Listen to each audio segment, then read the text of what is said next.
The biggest issue for the Minnesota Wild has officially been revealed. We're going to be talking about what this is and what the Wild need to do to fix this one major error here on the season thus far. Before we do jump into it though, ladies and gentlemen, I want to make sure you guys are hitting this sub button because we have a lot to break down over these next coming days and weeks with a lot of this stuff happening that needs to be fixed right now, acknowledged by John Hynes and Bill Guerin. But like I said, we're going to have daily videos coming out here for you guys. You will not want to miss it, but let's get straight into it. And the first that came up and resulted in all of this being the biggest question, first of all, was, of course, the odd record the Wild have had, because as we've known the past few seasons, the Minnesota Wild have never had a record like this. They do not normally start out slow.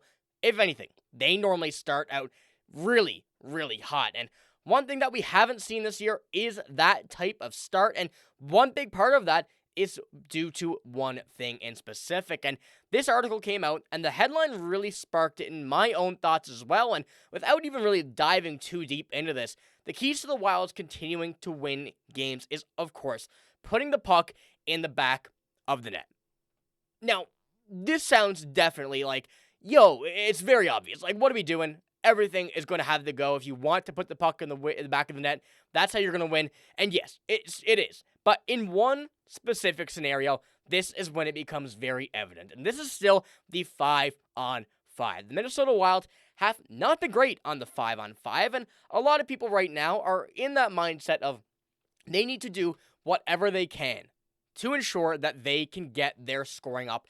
Not just on 5-on-5, but in any given scenario as well. And a lot of people are starting to talk about Kirill Kaprizov. They're starting to talk about Kirill, him being a guy that needs to step up.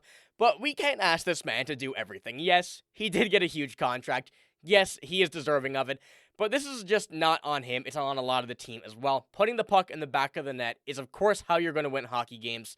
But still, it is something that this team needs to put a much different focus on, at least over the coming games, as they continue to get back here and get a better record once again. And when we come down to it right now, I think the big thing that really puts this in the minds of people, puts it on, well, not on paper, I guess, but puts it in front of you to visualize it, is when you're looking at the goals for per game. The Minnesota Wild here are at near the bottom of this list, and it's not as bad as it could be.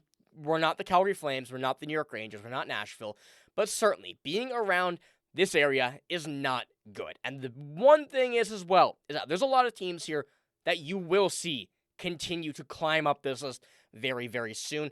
And the Minnesota Wild should be one of those teams. You have Ovechkin there. You have the Florida Panthers, who are a very good team. A lot of these teams with elite goal scorers, you can throw the Dallas Stars in there as well, will climb up this list. But one thing the Wild have yet to do is really show that they can do it. And a lot of this is coming down to, once again, Kirill Kaprizov. A lot of people are putting it on the top line, the top six, I should say, as well, not just the top line. But a lot of people really need to step up on this team. I feel like I'm a broken record at this point, because as we go and look through it, of course, Kirill, 14 games, 8 goals, 10 assists for 18 points, still putting up great numbers, 23 minutes. But one thing that has been evident as well, which is another big issue from this team, but it's something that is a completely different side of things. It is the defense, these guys being on minus. Kirill Kaprizov should never, and I mean never, be a minus at all in any season, regardless. He is too good to waste away his offensive pressure when he's on the ice with letting up goals. That's one thing that the offense can certainly do, and he is still on a very good point total and goal projection for the season, I guess we could say. But there's only so much these guys can do when you really need everybody here to continue to step up and continue to go. And when you look at the points, when you have your second highest goal scorer being Marcus Johansson, that's not ideal. Johansson playing good this season, 12 points in 14 games. Gonna give credit where credit is due. That's good.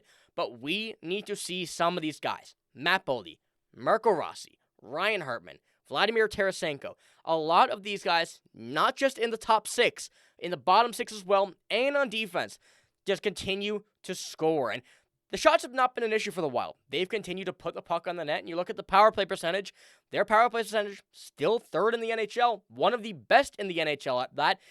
really shows that 5-on-5 scoring, any other sort of scoring, has been a major issue. And like I said, we're going through the points, going through the guys that we've spoken about here so far in this video, that we've spoken about over the year. Another one, Matt Boldy, a -5 with 22 minutes time on ice, only 5 goals after a very hot start for him.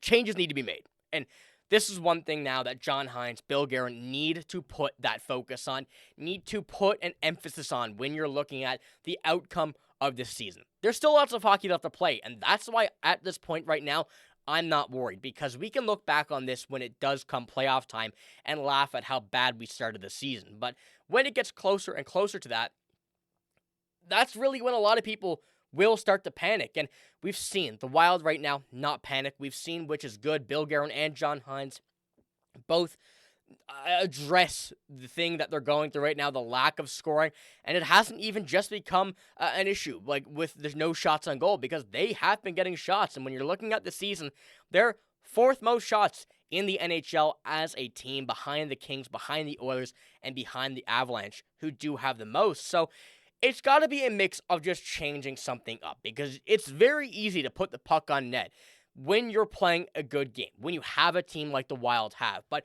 putting the puck in the back of the net is an entirely different thing. Now, whether this stems from line changes, whether this stems from having some very weird combinations, because although that may not help you necessarily win games outright, it will help you put the puck in the back of the net, and in turn will help you continue to win games. And as I pull up the stats for all of these guys that we're talking about here, I mean, Marco Rossi as well, throwing him in here into the mix, 13 games, only 3 goals.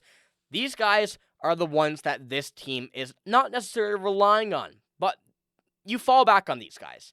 The guys that are the top players on your team, and you're seeing, once again, another -5 for a second-line center in Marco Rossi, still little under 20 minutes time on ice a game, but should be generating more offense, whether it is directly from him or from his line mates.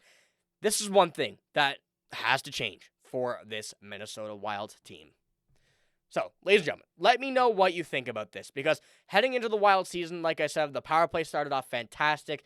Let's not forget, 9 goals on the power play, 0 on even strength. That's very hard to forget, and especially now where we currently stand in this Wild season, and we're still not at a much better pace than that. At least we have a goal at this point for the even strength and whatnot, but things are still going to have to be done. And like I said, whether it is a line combination change, whether it's a move that you bring up someone from the AHL, whether it's Danila Yurov coming back up, Liam Ogren, anybody at this point, it is getting closer and closer to the time that John Hynes does need to make a move to make sure that that does happen. So give me your kind of theories in the comments below here of what kind of lines you would make, if any changes, or indirectly, what changes would need to be made to this team, to perhaps, the top part of this team, to get this goal scoring back active and make sure that this Wild team can continue the win streak. Because even though I'm making this video with all of these kind of, things that need to be fixed, they're still fixing that, but slowly but surely. But at this point right now, we still need to see more goals come, even though they're starting to. And I trust this team. I trust what John Hynes is doing. It is just a matter of time until we see what happens, when it happens, and how it will happen. So, like I said, let me know what you think in the comments below here. But this is all I got in this video. If you did enjoy, give it a like, hit the sub button as well. And if you're at this point in the video and you haven't already, be sure to. It's only 100% free. You don't have to subscribe. You don't have to, go out and pay for anything. And you can subscribe whenever. But like I said, that's all I got in this video. If you did enjoy, give it a like, hit the sub button as well. I'm signing out, though. Thank you for watching. Hope you have a great day. See you later.